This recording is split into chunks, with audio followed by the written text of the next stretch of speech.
श्रीगणेशाय नमः। श्रीजानकीवल्लभो विजयतेतरां नमः। संभवाय च मयो भवाय च नमः। शंकराय च मयस्कराय च नमः। शिवाय च शिवतराय च। गुरुर्ब्रह्मा गुरुर्विष्णु गुरुर्देवो महेश्वरः गुरुर्साक्षात् परब्रह्म तस्मै श्रीगुरवे नमः। तस्मै श्रीगुरवे नमः। मैं परमपिता परमात्मा के चरणों में कोटि कोटि नमन करता हूँ।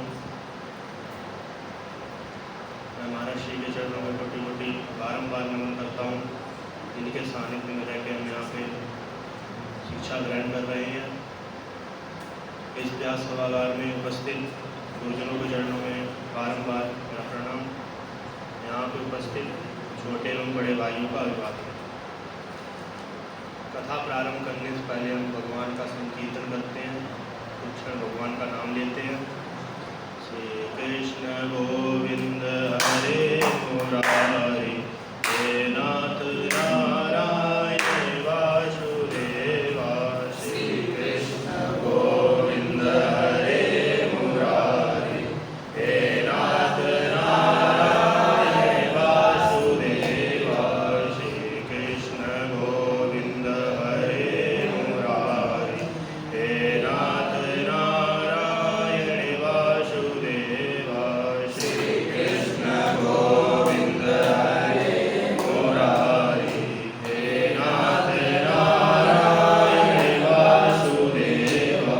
श्री कृष्ण गोविंद हरे मुरारी हे नाथ नारायण वासुदेवा। हे कृष्ण गोविंद हरे मुरारी हे नाथ नारायण वासुदेवा। हे नाथ नारायण वासुदेवा। बोले वागे बिहारी लाल की जय हो। श्री सतगुरुदेव महाराज की जय हो। कल मेरी कथा पहुंच गई थी। सबरी माता का शरीर त्याग हो गया था और उनका राम और लक्ष्मण से भेंट हुई थी। तो आज का मेरा विषय उसी पे चर्चा है। अग्रिम नवता भक्ति तरफ बढ़ेगा। पूर्व जन्म में माता सबरी संतों के साथ संतों के मध्य में रहना पड़ा। सबरी माता पूर्व जन्म में एक रानी थी। कुंभ के मेले में राजा के साथ गई थी। वहाँ उन्होंने संतों का एक समूह देखा। उनका मन संतों के साथ जाने का हुआ। उन्होंने राजा से कहा कि मैं इनके साथ जाना चाहती हूँ, मैं भी इन्हीं लोगों के साथ ऐसे ही मतलब रहना चाहती हूँ। तो राजा ने मना कर दिया। रानी इस बात से बहुत उदास हुई और रात्रि के समय त्रिवेणी तट पर जाकर गंगा माँ से उन्होंने याचना की। याचना करने लगी, प्रार्थना की, हे माते, अगर मुझे दूसरा जन्म मिले तो मुझे रानी मत बनाना, मुझे इतना सुंदर मत बनाना। माता सबरी ने गंगा माँ से प्रार्थना की और माता सबरी ने प्रार्थना की और गंगा जी में ही जल समाधि ले ली।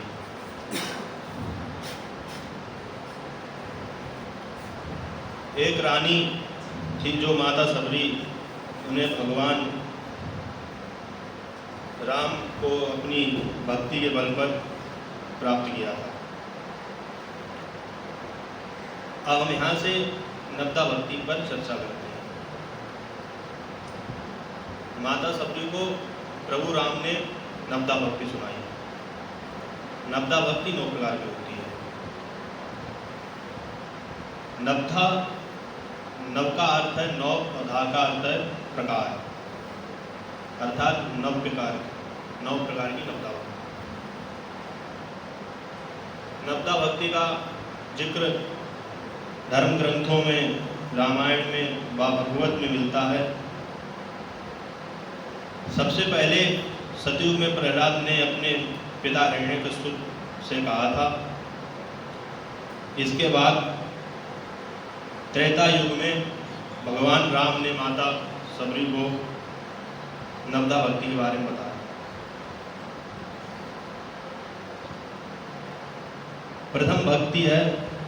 प्रथम भक्ति संतन कर संगा, दूसरी व्रति मम कथा प्रसंगा। इस दुनिया में मात्र प्रभु कथा में वो सामर्थ्य है जो हमारे जीवन को भवसागर से भाव सागर में प्रवेश कराती है।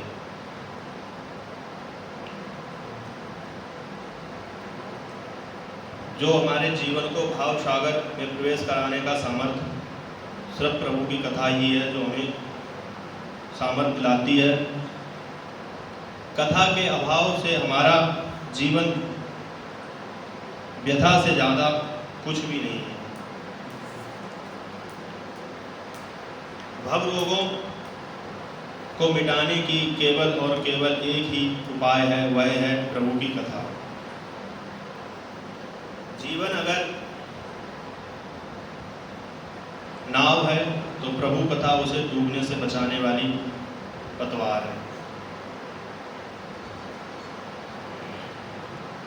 जीवन अगर हमारा एक पतन के समान है तो प्रभु उसे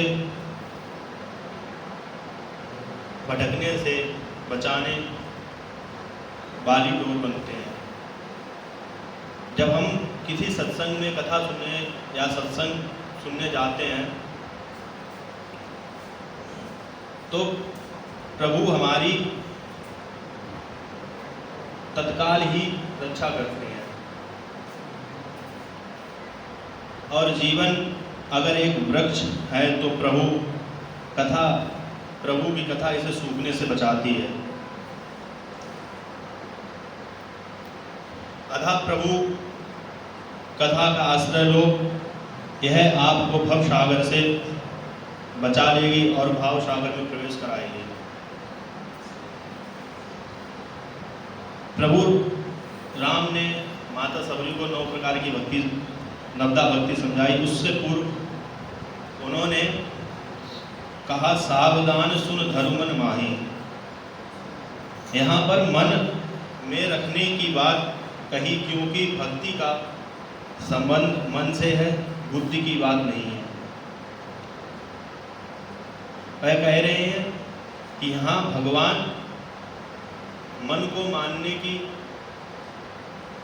आदत है और विश्वास आदत है, परंतु बुद्धि विचार करने की आदत नहीं है।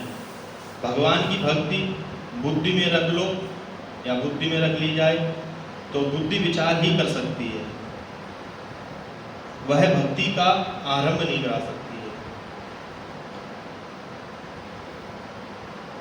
अगर मन विचार करता है तो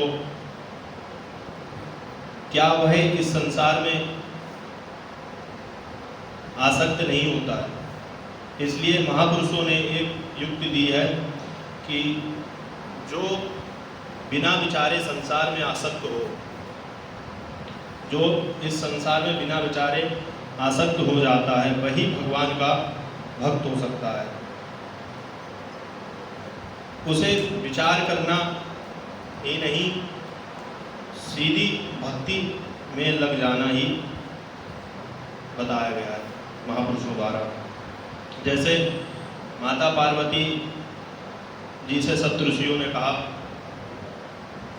कि तुम कहाँ भगवान शिव के चक्कर में हो।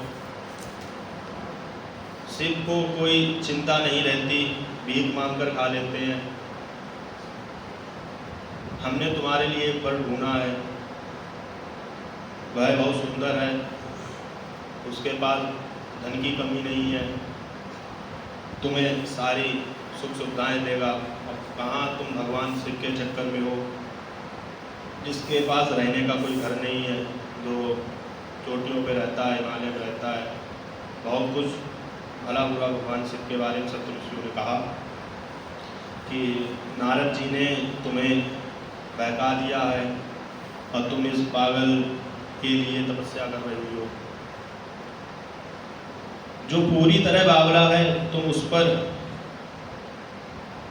उस वर के लिए तप कर रही हो। ऐसा तो वर बिना तप के भी मिले तो भी उससे विवाह नहीं करना चाहिए। सप्त ऋषि जी माता पार्वती जी को समझा रहे हैं। इसलिए नारद की बातों को ना मानो। आप उस नारद के बारे में नहीं जानती हो, आप उस नारद के बारे में सही से नहीं जानती हो, वह कौन है, क्या करता है। तो वो कहते हैं कि नारद को किसी की लाज, उसको किसी की परवाह नहीं होती है। अगर नारद जी का कोई भी उपदेश सुन ले तो वह भवन को छोड़कर भिखारी हो जाएगा। ये सप्त ऋषि जी पार्वती जी को बता रहे हैं कि नारद जी का कोई अगर उपदेश सुन ले तो अपने घर को छोड़कर भिखारी हो जाएगा। इसलिए आप मेरी बात मानो। हमने आपके लिए उत्तम वर ढूंढा है, खोजा है। तो तुलसीदास जी ने कहा, दूषण रहित सकल गुण राशि, श्रीपति वैकुंठ निवासी। वे दोषों से रहित हैं और शंकर जी में तो दोष ही दोष हैं। वह वैकुंठ में रहते हैं, उनके पास धन दान की कमी नहीं है। और कहाँ तुम जो जिनके पास रहने की भी सही से व्यवस्था नहीं है, उसके लिए तुम तप कर रही हो। जे जे वर के दोष बखाने, ते सब शिव पही में अनुमाने। वर में जितने दोष बताए हैं वह सब शिव जी में हैं। शिव जी के पास कुछ भी नहीं है। सप्तऋषि कहते हैं कि तुम भगवान विष्णु से शादी कर लो, जिसके पास धन धान समस्त गुणों वाला, जिसके पास सब कुछ है, जिसके पास संपन्न लक्ष्मीपति हैं, जिसके पास धन की हानि नहीं होगी कभी, धन ही धन है। यह हमारी जिम्मेदारी है ऐसे वर से तुम्हारी शादी करवाना। सप्तऋषियों ने के इतना कहने पर पार्वती जी ने भी उनसे कोई वाद विवाद नहीं किया।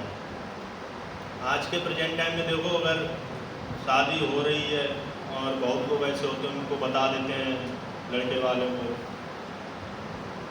लड़कियों वालों को बता देते हैं कि वह लड़का ऐसा है, वह नशा करता है, उसके चाल चलन ठीक नहीं है, तो लोग तुरंत रिश्ता मना कर देते हैं। पर यहाँ सप्तऋषियों ने बहुत पार्वती जी को समझाया, उनके बारे में भला बुरा कहा, पर पार्वती जी ने नहीं मानी।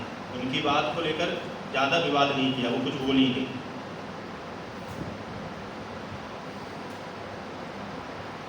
एक बार एक संत प्रभु राम जी के बहुत बड़े भक्त थे,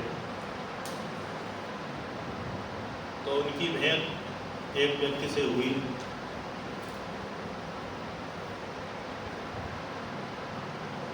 तो उस व्यक्ति ने उस संत से कहा कि आपके राम भगवान तो हैं, आपके राम भगवान तो हैं, लेकिन कम हैं, और कृष्ण जी पूरे भगवान हैं। संत जी उसकी व्यक्ति की बात सुनी और बहुत खुश हुए, हंसने लगे और उसको सिर झुकाकर प्रणाम किया। व्यक्ति बोला, मैंने राम जी के बारे में आपको कम बताया कि राम भगवान कम हैं और आप कृष्ण भगवान पूरे हैं, तो आप हंस क्यों रहे हो? उस व्यक्ति ने संत से पूछा। तो संत ने कहा कि मैं आपने यही तो कहा कि राम जी कम है और कृष्ण पूरे हैं। भले ही मेरे प्रभु कम ही हैं, वो भगवान ना सही तो वह राजा हैं। हमें भगवान और राजा से कोई लेना देना नहीं है। मैं तो सिर्फ प्रभु जी के चरणों में जीवन और प्रेम चाहता हूँ।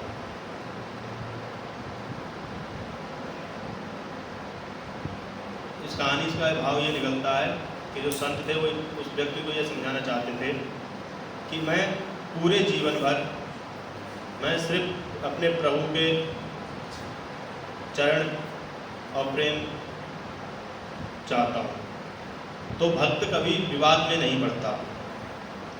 इसलिए माता पार्वती ने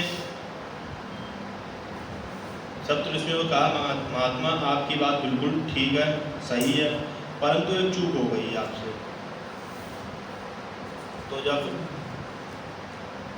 तो वो सप्तऋषि जी पूछते हैं, तो वो पार्वती जी कहती हैं कि अगर आप पहले मिल जाते तो मैं आपकी बात मान देती।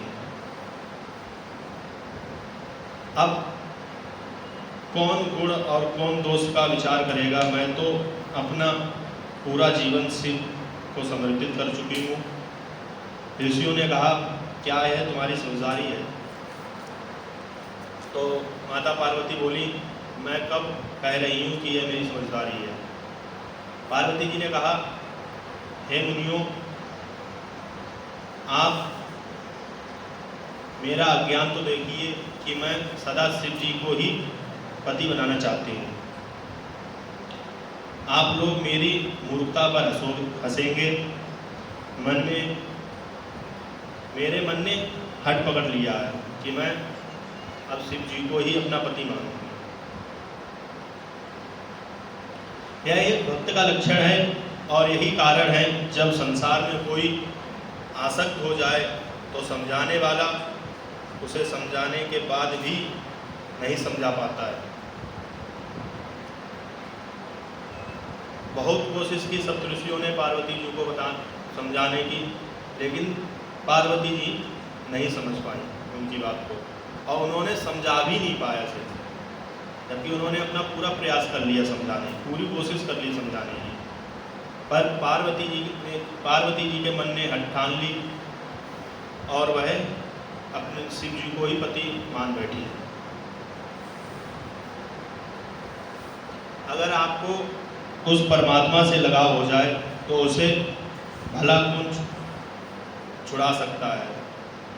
आपका मन अगर परमात्मा के प्रति लग जाए तो कोई भी व्यक्ति लाख कोशिश कर ले, उस परमात्मा से आपको दूर नहीं करा सकता।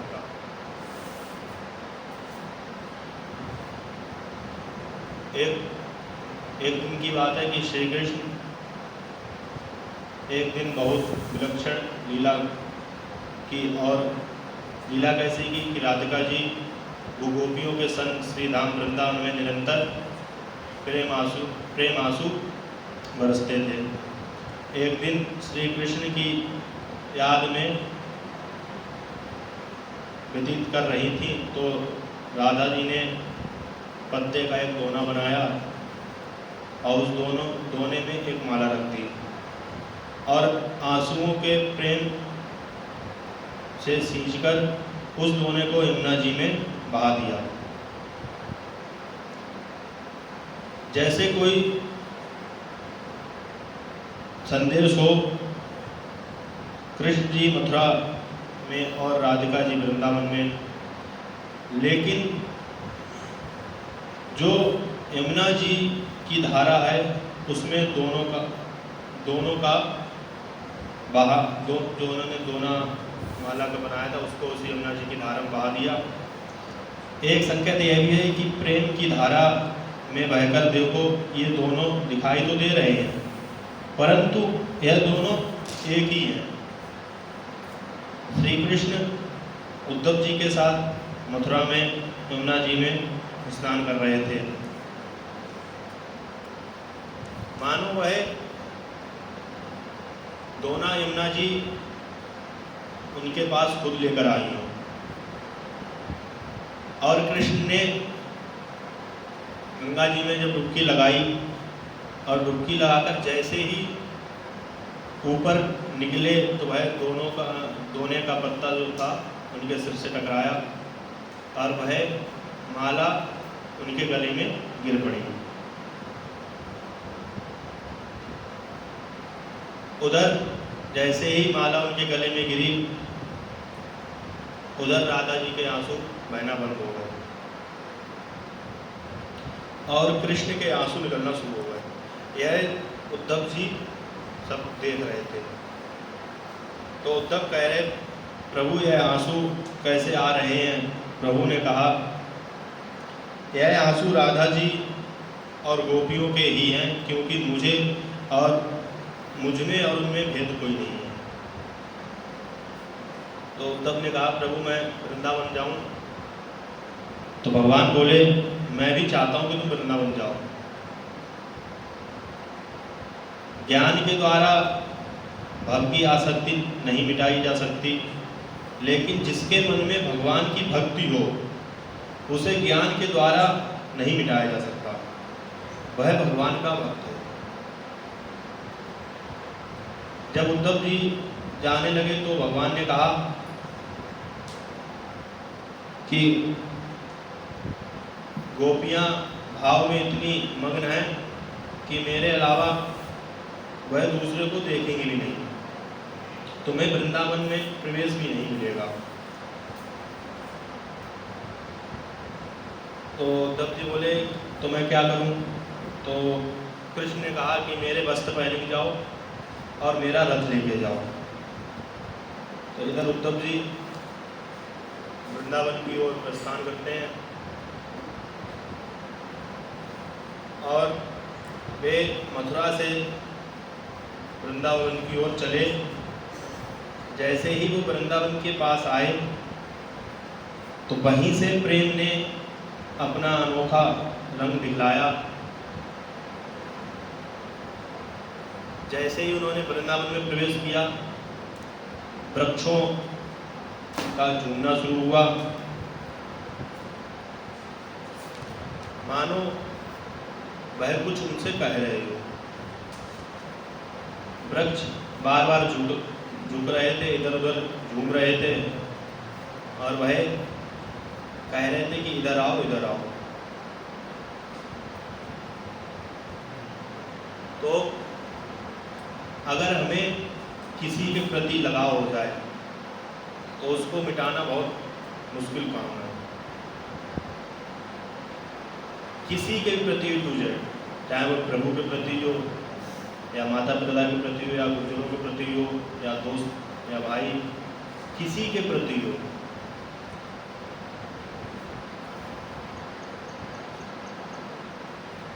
हमारा एक बार अगर किसी से लगाव लग जाता है तो उस लगाव को छुड़ा पाना बहुत मुश्किल कार्य होता है। तो यहाँ माता सबरी ने तो अपने गुरु के विश्वास, उन्होंने कहा था कि प्रभु एक दिन तुम्हें दर्शन देने आएंगे, तुम विश्वास रखो। उन्होंने अपने गुरु के प्रति विश्वास रखा। संतों के बीच रहने के बाद भी उन्होंने प्रभु का नाम जपा। एक दिन प्रभु के उनको दर्शन हुए।